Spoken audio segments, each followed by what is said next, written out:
Я уже вижу этот мотоцикл, он вон там у нас, но его нужно сейчас разобрать. Ключи даже, смотри, в замке стоят все еще. 26 километров пробега, реально, 26 километров пробега.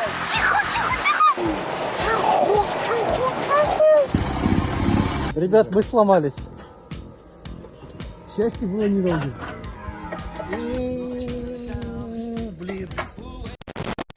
What's up, афроамериканцы и бледнолицые, я рад видеть вас всех на канале. Сегодня будет просто бомбический выпуск о том, как мы нашли абсолютно новый 33-летний мотоцикл, освободили его из плена старого гаража, отмыли, запустили, прокатились на нем, попали в небольшую передрягу. Но обо всем об этом подробнее в выпуске. Приятного просмотра, поехали! Наконец-то мы добрались до тебя, Андрей, привет! Привет, дорогой! Андрей Зайковский, русский кастомайзер, фанат редких автомобилей и мототехники, владелец 7 мотоциклов отечественного и зарубежного производства, слушает рок и играет на электрогитаре. Расскажи, куда мы вообще попали, что это за место? Ну, это мое, можно сказать, родовое гнездо. Ну как, когда мне был год, дедушка купил землю, ну вот дом здесь. И все каникулы, все какие-то выходные дни я проводил здесь вот. Сейчас я вступил в право наследства, как бы опять вернулся сюда и хочу здесь устроить что-то интересное. Первое, что интересное здесь есть, что я как артефакт думаю, что мы его найдем.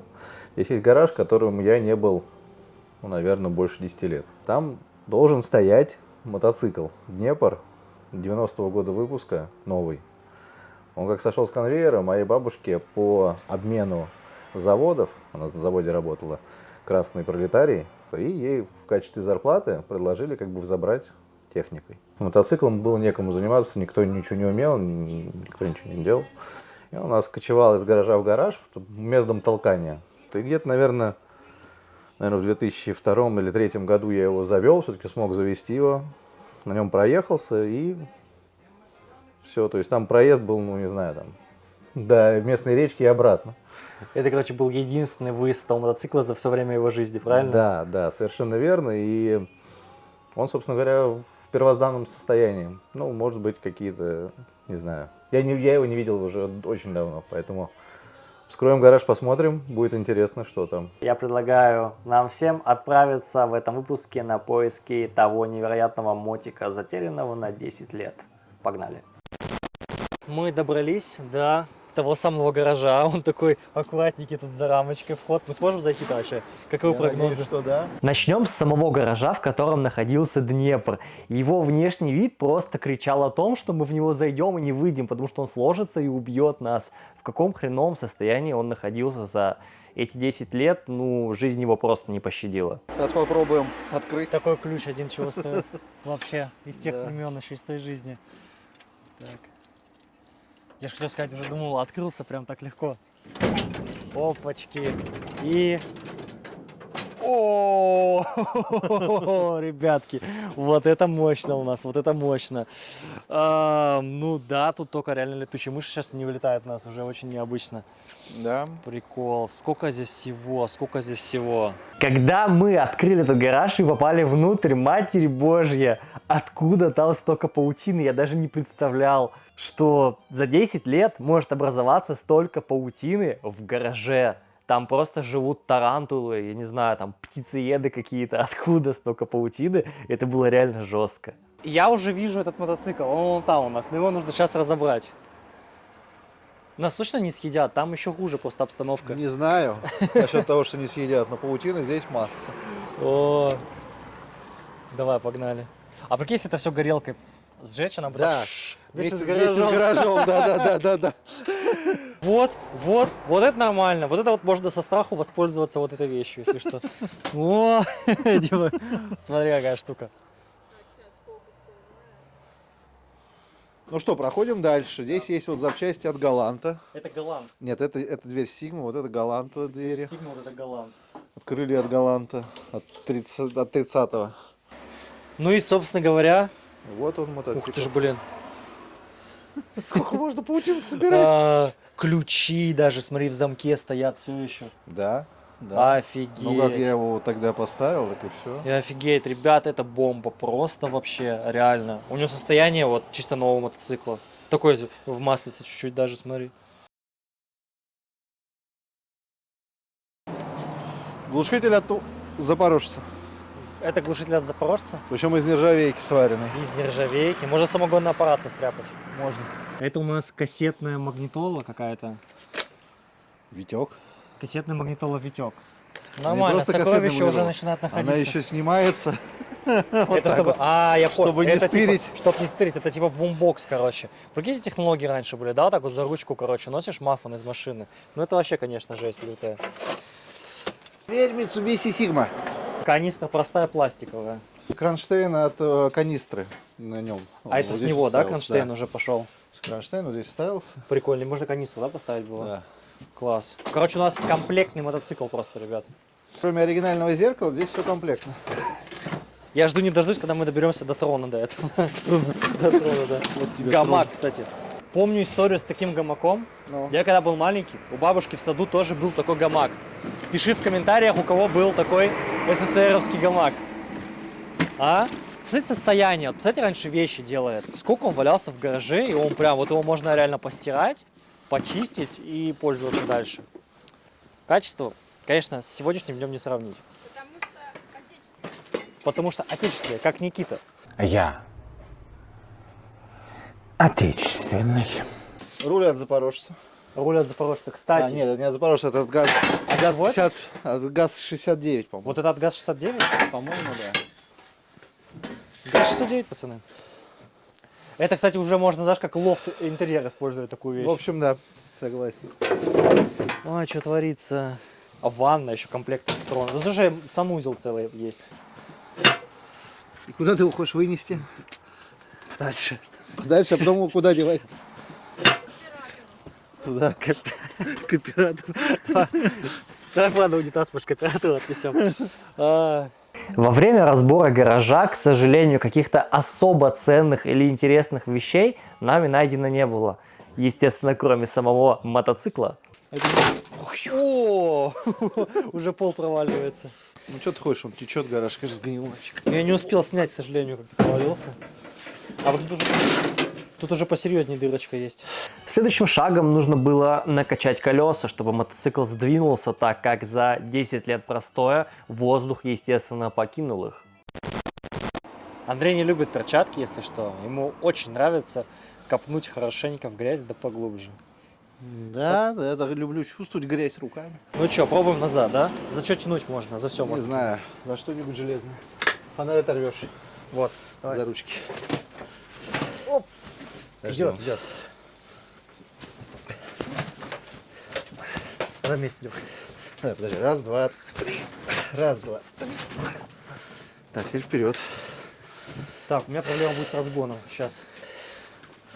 Раз, два, три. Раз, два, три. Ага. Переднее колесо не крутится ни хрена. Переднее колесо не крутится?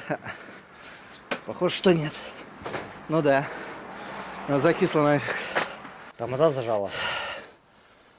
Ну да, может быть. А, вот, сорвалось, все. О, пошло. Пошла.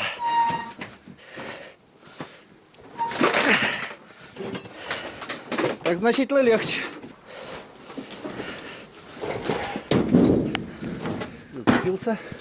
В процессе выкатывания мотоцикла из гаража произошло то, что я называю явлением Днепра. Подошли мужики, у которых, естественно, в молодости у каждого было по 5 таких мотоциклов, и они знали каждую деталь на этом мотоцикле. Какого года? 91-го, здрасте. 26 У меня километров 86 пробег. года Урал был, первым, который У пошел. меня 63-го года Урал. Нет, первым, который пошел. Ага. Вот, 86 года был первый. Вот самый. 160 лошадок, 36 лошадок, а у меня 32. Ты вкладыш? И что, заводить будете? Ну да, вытащим сначала. Ну, люлька, это не Днепровская ни хрена.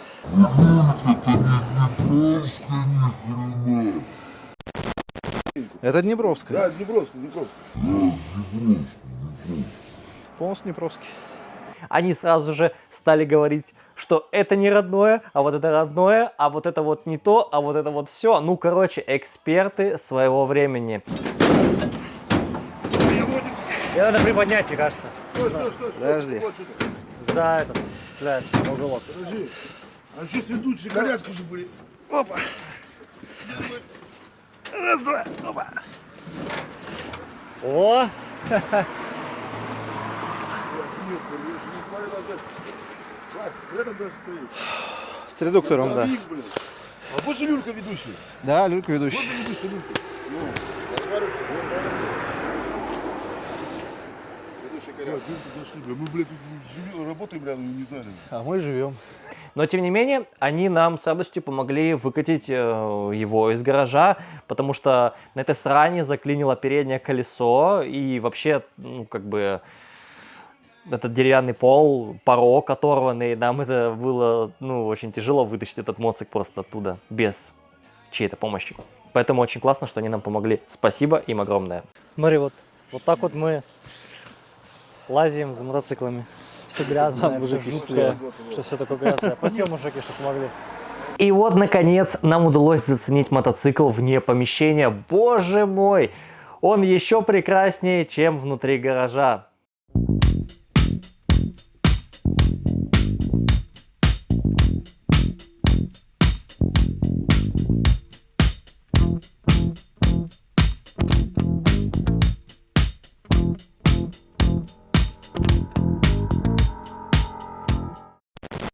Что можешь сказать вообще об общем состоянии? Мне кажется, оно офигенно. Тут реально слой пыли, ну просто в полсантиметра. Вот Ну если да, все это да, да. помыть, Как это просто, немножко по снять сути, коррозию чуть-чуть и все. чуть-чуть, да. Ну это хромированные вот эти обода, это вообще все фигня. У него краска прям просто, ребят, в идеале. Конечно, там присутствовала легкая патина ржавчины, которая придавала ему немного больше шарма, но это можно свести на то, что это советский мотоцикл. Камон, ребят, кто мог его круто покрасить? Никто. Кроме нас. Но мы его не красили. Сейчас мы пойдем мыть этот моцик. Вот я хотел показать, смотрите, 26 километров пробега реально, 26 километров пробега. Такая отбалочка световая, видите, освещает пол улицы. Ну я в восторге, ребят, это просто, ну, реально будоражит такие вещи находить. Само собой, следующим логичным шагом было помыть мотоцикл, точнее отмыть его от многолетнего скопившегося на нем слоя пыли. Walks merrily down the street with the brim pulled way down low. Ain't no sound but the sound of his feet. Machine guns ready to go. Are you ready? Hey, are you ready for this? Are you hanging on the edge of your seat? Out of the doorway, the bullets rip to the sound of the beat. Yeah. Another one bites the dust. Another one bites the dust. And another one gone. And another one gone. Another one bites the dust. Yeah. Hey, we're gonna get you too. Another one bites the dust.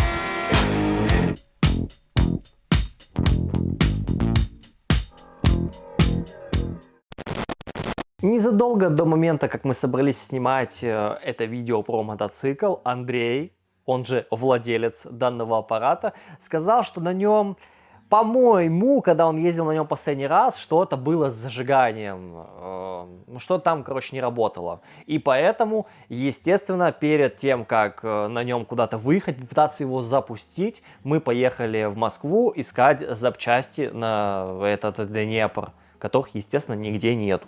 Да, ну мы приехали за запчастями в старейшее, наверное, место в Москве, где продаются запчасти на отечественные мотоциклы. Это Сокольники. Здесь всем известный подвал. Вот, там еще остались какие-то остатки олдскульных дядек, которые продают кучу всяких запчастей. Вот, пойдем поищем, что там есть и почем сейчас. Потому что на самом деле я тут не был лет 10, если не больше. Ничего не покупал. Ну что, пойдемте.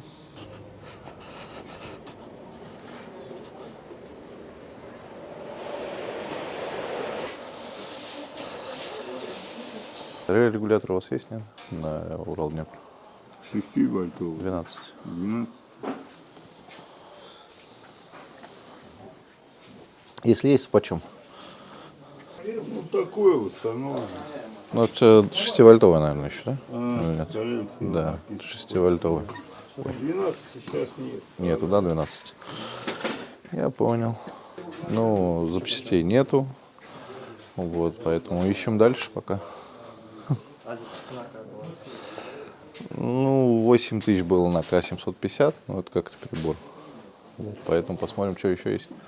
В общем говоря, столкнулись мы с такой проблемой. Не успели мы нарадоваться, что мотоцикл у нас новенький, но запчастей-то мы на него найти не можем. Во всей Москве нет запчастей. А если есть, то зажигание на старый Урал стоит 8 тысяч. Вообще где-то такое видели? Их на Авито всего продают за 8 тысяч целый мотоцикл. Да. Ну что, ищем дальше. В общем, не теряем надежды. Сокольники потихонечку умирающий класс.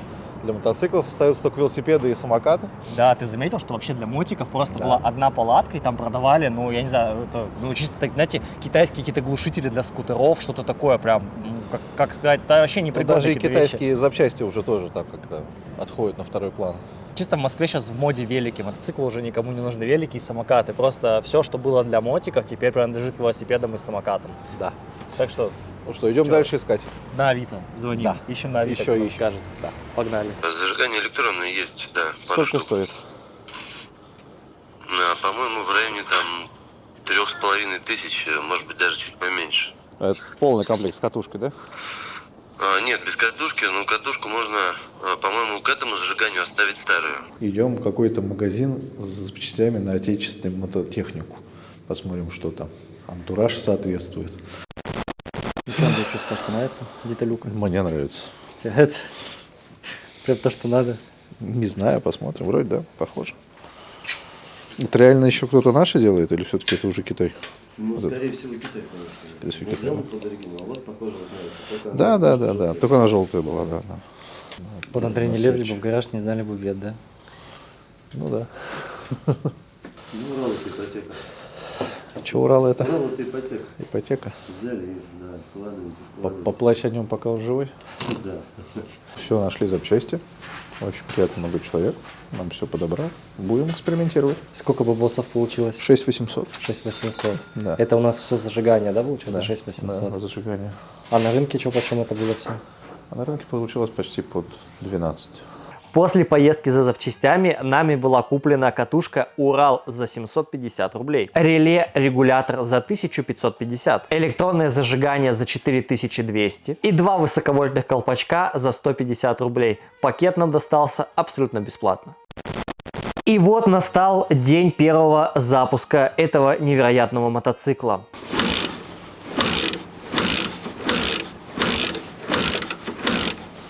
Я уже устал. Андрей уже устал?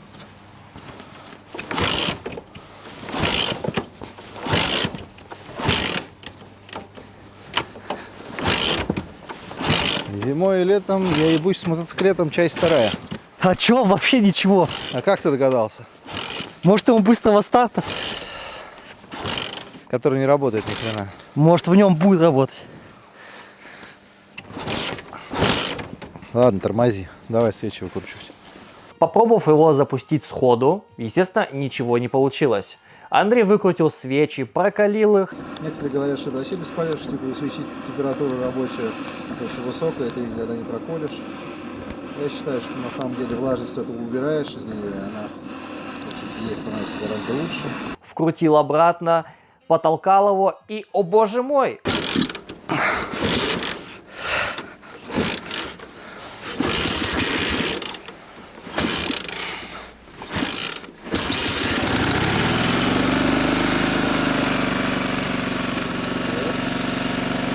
Он запускается. И как вы думаете, что стало с этими запчастями? Напомню еще раз, сумма запчастей была, ну-ка, что там у нас, общий чек. Итого 0 рублей. Нет, неправда. 6800. Цена запчастей была 6800, и они нам не понадобились. Днепр работает без них.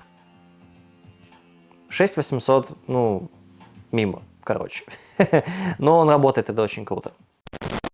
Насколько я отвык от кикстартера, насколько все-таки привыкаешь к хорошему, когда ты приходишь к мотоциклу, нажимаешь кнопку, у тебя срабатывает стартер, и все, у тебя завелось.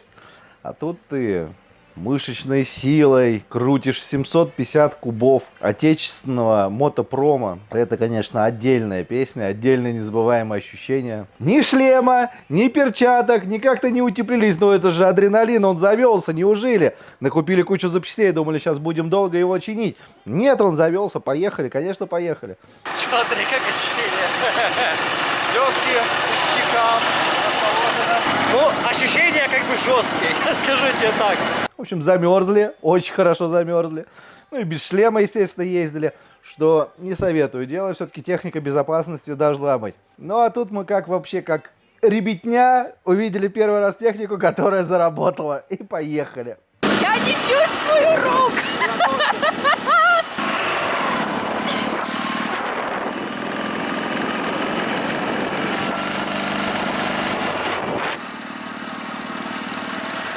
Обалдеть!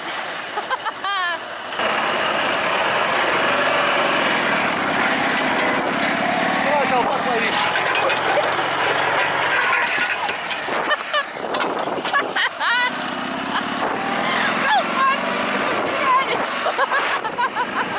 Сели, поехали. Тормоза, естественно, не проверил никто. Ну, про то, что заклинившие тормоза были, когда выезжали из гаража, ну, окей, он же поехал дальше. Выезжаем, на тормоз нажимаем, скользко, лед минус 10. Колесо блокируется, естественно, а обратно не разблокируется.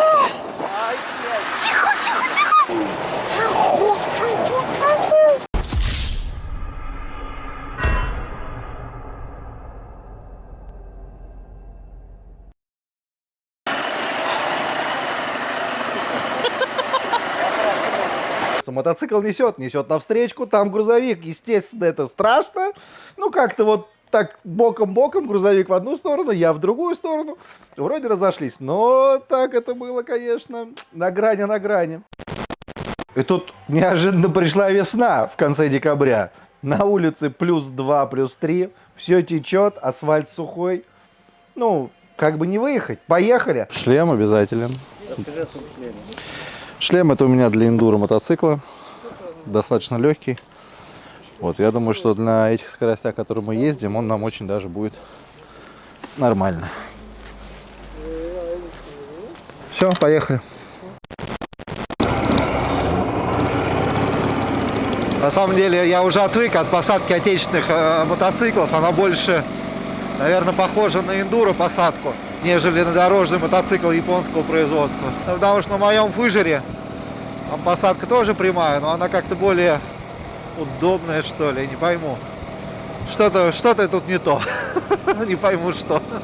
Ощущение детства, когда я на Урале деда 63-го года выпуска Урал учился ездить вот здесь вот по речке летом. Отец меня учил.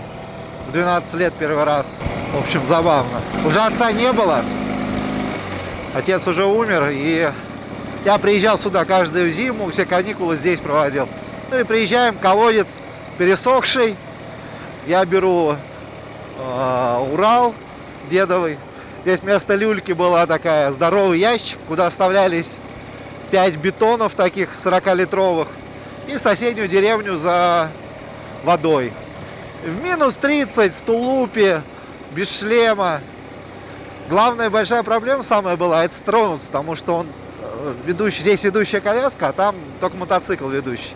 И вот его страгиваешь, и тогда, значит, уже можно ехать, как бы вот, он едет уже нормально.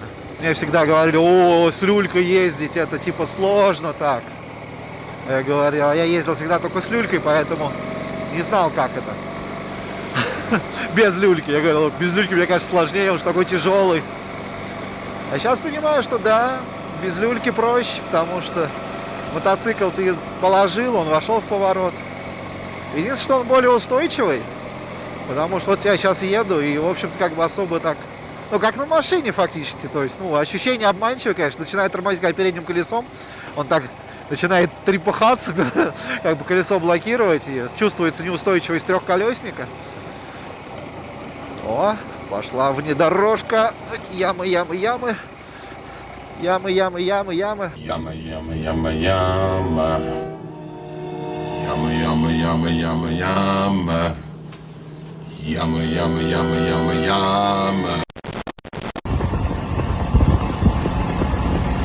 Поехали, уехали далеко от дома, вниз с горы с такой, которая 700 метров, такой плавный спуск далеко толкать. Очень тяжело. И тут раз он глохнет. Мы сломались. Ребят, мы сломались. Счастье было недолгим. У нас закончился бензин? О, блин. Собственно говоря, мы вдвоем около мотоцикла, машина наверху, бензин тоже наверху. Патовая ситуация практически. Но я вспомнил интересный момент. На кранике должен быть резерв. Перекрываем в резерв. Ребят, у нас закончился бензин.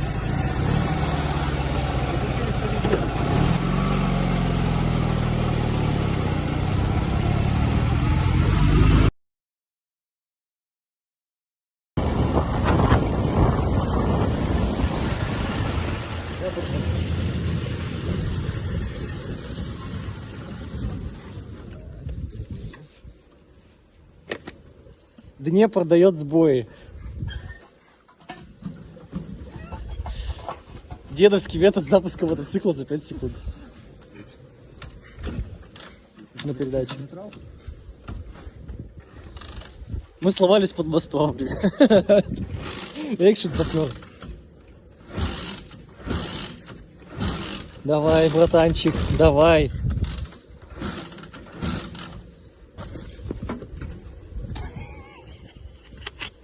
Я, короче, смотрите, хотел встать, она вот так провернулась, я чуть не выпал туда на асфальт.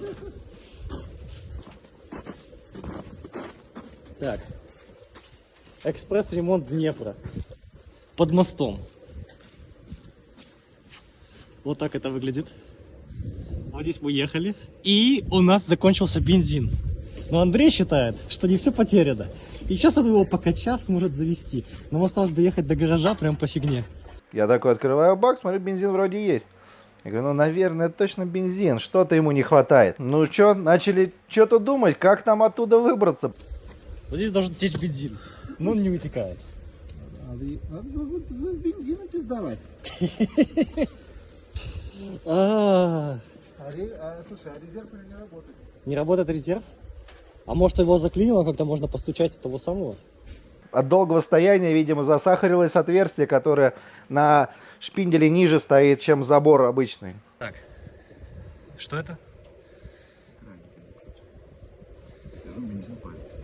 Выкручиваю краник, смотрю на него, думаю, почистить как-то руками. Либо отломать штук 3, надо было короче. Ага. Ну, отломать мы всегда успеем. Уже отломали. И такой чуть нажал, и отломилась сама приемная игла. И она стала, естественно, ниже. Дальше было интереснее. Надо закрутить все обратно, чтобы остатки бензина не вытекли. Блин.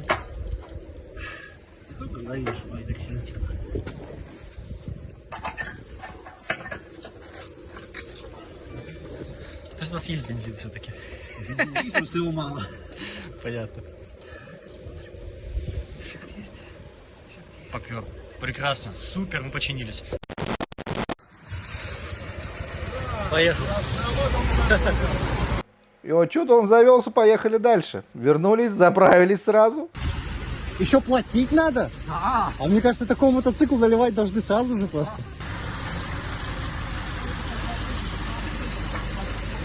Что? Я говорю, точно как в аптеке, я же не знал, сколько там объем.